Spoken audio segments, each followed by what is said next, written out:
ವರ್ಷದಂತೆ ಈ ವರ್ಷವೂ ಕೂಡ ನಗರದ ಹೊಸ ಲೈನ್ ರಸ್ತೆ ಬಳಿ ಇರುವ ಹಳೆ ಈದ್ಗಾ ಮೈದಾನದಲ್ಲಿ ರಂಜಾನ್ ಹಬ್ಬದ ಅಂಗವಾಗಿ ಸೋಮವಾರದಂದು ಮುಸ್ಲಿಂ ಬಾಂಧವರು ಕಪ್ಪು ಪಟ್ಟಿ ಧರಿಸಿ ಸಾಮೂಹಿಕ ಪ್ರಾರ್ಥನೆ ಸಲ್ಲಿಸಿದರು. ಇದೇ ವೇಳೆ ಕ್ಷೇತ್ರದ ಶಾಸಕ ಎಚ್ಪಿ ಸ್ವರೂಪ್ ಅವರು ಭೇಟಿ ನೀಡಿ ವಕ್ಫ್ ಕಾಯ್ದೆ ತಿದ್ದುಪಡಿಗೆ ವಿರೋಧ ವ್ಯಕ್ತಪಡಿಸುವ ಮೂಲಕ ಮುಸ್ಲಿಮರ ಹೋರಾಟಕ್ಕೆ ಸಾಥ್ ನೀಡಿದರು.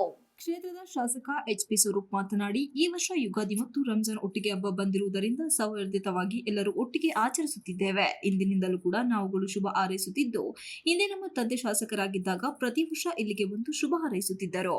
ಈಗ ನಾನು ಶಾಸಕನಾಗಿ ನಿಮ್ಮ ಬಳಿ ಶುಭಾಶಯ ಹೇಳಲು ಬಂದಿದ್ದೇನೆ ಎಂದರು. ಕೇಂದ್ರ ಸರ್ಕಾರವು ಮುಸ್ಲಿಮರ ಬಿಲ್ ಕಾಯ್ದೆ ತಿದ್ದುಪಡಿ ತಂದಿದೆ. ನಾವು ಕೂಡ ಅದಕ್ಕೆ ವಿರೋಧ ವ್ಯಕ್ತಪಡಿಸುತ್ತೇವೆ. ಸನ್ಮಾನ್ಯ ರಾಷ್ಟ್ರೀಯ ಅಧ್ಯಕ್ಷರಾದ ಎಚ್.ಡಿ. ದೇವೇಗೌಡರು ಕೂಡ ಈ ಬಗ್ಗೆ ಗಮನ ಸೆಳೆಯಲು ಸಂಬಂಧಪಟ್ಟ ಕೇಂದ್ರ ಸಚಿವರ ಜೊತೆ ಮಾತುಕತೆ ಮಾಡಿ ಬಿಲ್ ಕಾಯ್ದೆಯನ್ನು ವಾಪಸ್ಸು ತೆಗೆದುಕೊಳ್ಳಲು ಹೋರಾಟ ಮಾಡುವುದಾಗಿ ಹೇಳಿದ್ದಾರೆ. ನಾನು ಹಾಸನ ಜಿಲ್ಲೆಯಿಂದ ಮುಸ್ಲಿಮನ ಬಾಂಧವರ ಜೊತೆ ಸೌಹಾರ್ದಯುತವಾಗಿ ನಡೆದುಕೊಂಡಿದ್ದು, ನಮ್ಮ ತಂದೆ ಎಚ್.ಎಸ್. ಪ್ರಕಾಶ್ ಅವರು ಕೂಡ ಇದೇ ಭಾಗದಲ್ಲಿ ನಗರಸಭೆ ಸದಸ್ಯರಾಗಿ ಸಹೋದರರ ರೀತಿ ಬಂದಿದ್ದೇವೆ. ಈಗಲೂ ಕೂಡ ಜೊತೆಯಲ್ಲಿ ಇರುವುದಾಗಿ ಹೇಳಿದರು.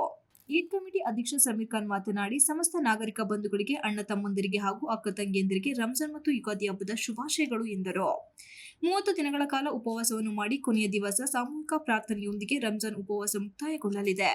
ಈ ದಿನ ವಿಶೇಷ ಪ್ರಾರ್ಥನೆಯೊಂದಿಗೆ ಈ ಜಗತ್ತಿನ ಎಲ್ಲ ಕೆಡುಕುಗಳಿಗೆ ಅಂತ್ಯವಾಗಲು ಬೇಡಿಕೊಳ್ಳುತ್ತೇವೆ ಎಂದರು.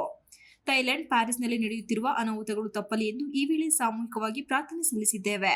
ದ್ವೇಷ, ಅಸೂಯೆಯನ್ನು ದೂರ ಇಟ್ಟು ನಾವು ಸಹೋದರರು, ನಾವೆಲ್ಲ ಒಂದೇ ದೇಶ, ಪ್ರೇಮ ಭಾವನೆಯೊಂದಿಗೆ ಉಪವಾಸ ಆಚರಣೆ ಮಾಡಲಾಗುತ್ತದೆ. ಮುಂದಿನ 11 ತಿಂಗಳು ಶಾಂತಿಗಾಗಿ ಸಹೋದರತ್ವದಿಂದ, ಭಾತೃತ್ವದಿಂದ ಬದುಕಬೇಕು ಎಂಬುದು ರಂಜಾನ್ ಹಬ್ಬದ ಪ್ರಾಮುಖ್ಯತೆಯಾಗಿದೆ ಎಂದರು.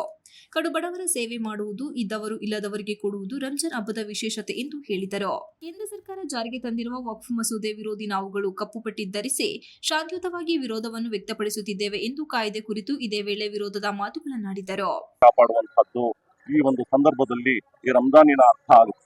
ಈ ರಂಜಾನಿನ ಅರ್ಥದಲ್ಲಿ ಬರುತ್ತದೆ. ಹಾಗೆಯೇ ಆತ್ಮಶುದ್ಧಿ ಮತ್ತು ದೇಹ ಶುದ್ಧಿ ಮಾಡುವಂತಹದ್ದು ಈ ಒಂದು ಸಂದರ್ಭದಲ್ಲಿ ತುಂಬಾ ಪ್ರಮುಖವಾದ ಅಂಶ. ಏನು ಮನುಷ್ಯ ಸಹಜವಾಗಿ ಬರುವಂತಹ ಕೆಡುಕುಗಳಿರುತ್ತೆ, ಸುಳ್ಳು, ಮೋಸ, ವಂಚನೆಗಳನ್ನ ಬಿಟ್ಟು ನಾವು ಸಹೋದರರಂತೆ ಭಾತೃತ್ವ, ಸಹೋದರತ್ವ, ದೇಶ ಪ್ರೇಮ ಇದನ್ನ ನಾವು ಒಳಗೊಂಡಂತೆ ಒಳ್ಳೆಯ ಬದುಕನ್ನ ಬದುಕುವಂತಹ ರೀತಿ ಈ ಒಂದು ತಿಂಗಳಿನ ಒಂದು ತರಬೇತಿ ಎಂದರೂ ತಪ್ಪಾಗಲಾರದು. ಮುಂದಿನ 11 ತಿಂಗಳು ಇದೇ ರೀತಿ ಬದುಕುವಂತಹ ಒಂದು ವಾತಾವರಣ ಆಗ್ಲಿ ಅನ್ನೋದು ಈ ಒಂದು ರಂಜಾನಿನ ಅರ್ಥ. ಹಾಗೆ ಈ ಒಂದು ಸಂದರ್ಭದಲ್ಲಿ ಏನು ಕೇಂದ್ರ ಸರ್ಕಾರ ಜಾರಿಗೆ ತಂದಿರುವಂತಹ ವಕ್ಫ್ ಮಸೂದೆಯನ್ನು ವಿರೋಧಿಸಿ ನಾವೆಲ್ಲ ಕಪ್ಪು ಪಟ್ಟಿಯನ್ನು ಧರಿಸಿ ಶಾಂತಿಯಾಗಿ ಒಂದು ವಿರೋಧನ ವ್ಯಕ್ತಪಡಿಸ್ತಾ ಇದ್ದೀವಿ. ಈ ಸಂದರ್ಭದಲ್ಲಿ ಸಮೀರ್ ಖಾನ್, ಈದ್ಗಾ ಕಮಿಟಿ ಅಧ್ಯಕ್ಷರು.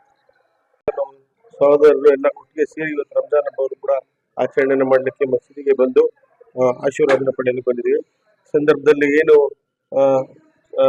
ಕೇಂದ್ರ ಸರ್ಕಾರ ನಮ್ಮ ಮುಸಲ್ಮಾನ್ ಬಾಂಧವರ ಏನು ಬಿಲ್ನ ಒಂದು ಇದು ಮಾಡಿದೆ, ಕಾಯ್ದೆಯನ್ನು ತಿದ್ದುಪಡಿಸಿದೆ, ಅದಕ್ಕೆ ನಾವು ಕೂಡ ವಿರೋಧನ ಮಾಡ್ತಾ ಸಾಮಾನ್ಯ ನಮ್ಮ ರಾಷ್ಟ್ರೀಯ ನಾಯಕ ದೇವೇಗೌಡರು ಕೂಡ ಹೇಳಿದ್ದಾರೆ. ಈ ಸಂಬಂಧಪಟ್ಟ ಕೇಂದ್ರ ಸಚಿವರ ಜೊತೆ ಮಾತುಕತೆ ಮಾಡಿ ಈ ಒಂದು ಬಿಲ್ನ ಕಾಯ್ದೆಯನ್ನು ವಾಪಸ್ ತಗೊಳ್ಳಲಿಕ್ಕೆ ಹೋರಾಟನ ಮಾಡ್ತೀವಿ ಎಂದು ಕೂಡ ಸಂದರ್ಭ ಹೇಳಿದ್ದಾರೆ.